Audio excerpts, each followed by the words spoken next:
Hi, my name is Remington Hill, and today we're going to be interviewing Indiana Wesleyan University students about how they feel about this coming election.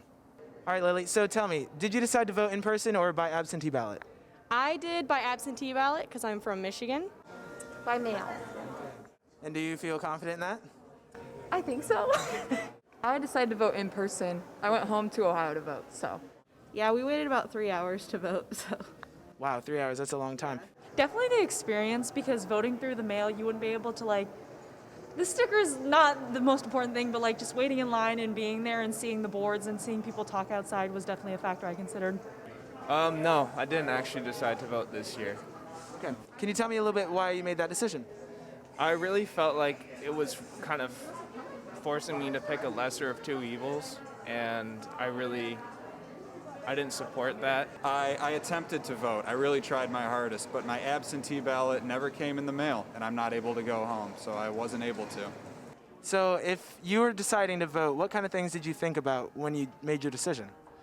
Just our rights and keeping our rights and stuff like that. I don't want any of that to go away and us to lose power as the people.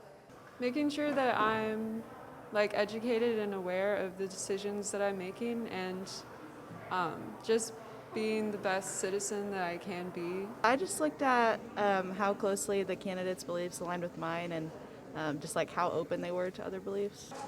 I really appreciate peacemaking and tolerance, and I don't really see either one of the candidates displaying those traits. Of course, political positions on societal issues, economic issues, and then as well as the person themselves seems to be something that's overlooked by a lot of people, but the character of the individual is something that I hold on to with a lot of importance. Policy was really important, because I think that says a lot. I think that says a lot more than who the person is, I think. So I considered not only what their platforms were, but I considered the person's character as well. And what are some of the biggest influences on you when making your decision?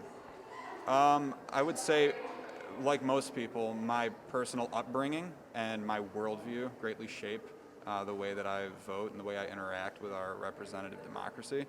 But yeah, conversations with others, specifically people who think differently than me, are very formative, and I'm only better off for having them. A lot of it is things that I get informed on by the news or by my family. So definitely what parents say, and then you can read things through the media. My family especially influences my beliefs, but also social media and especially what a lot of Gen Z believes now. I wouldn't say I'm super sturdy, I guess, on what I decided, but I didn't feel anxiety because there is a lot that is actually out of my control. And so there are things that I was able to do for this election. Obviously voting, I did choose to vote. That is within my control. But the results of the election, which I feel are the really major anxiety-inducing topics, aren't in my control. And so I feel there has been a lot that I just haven't been. It hasn't been necessary to stress over them because really I can't do anything about them.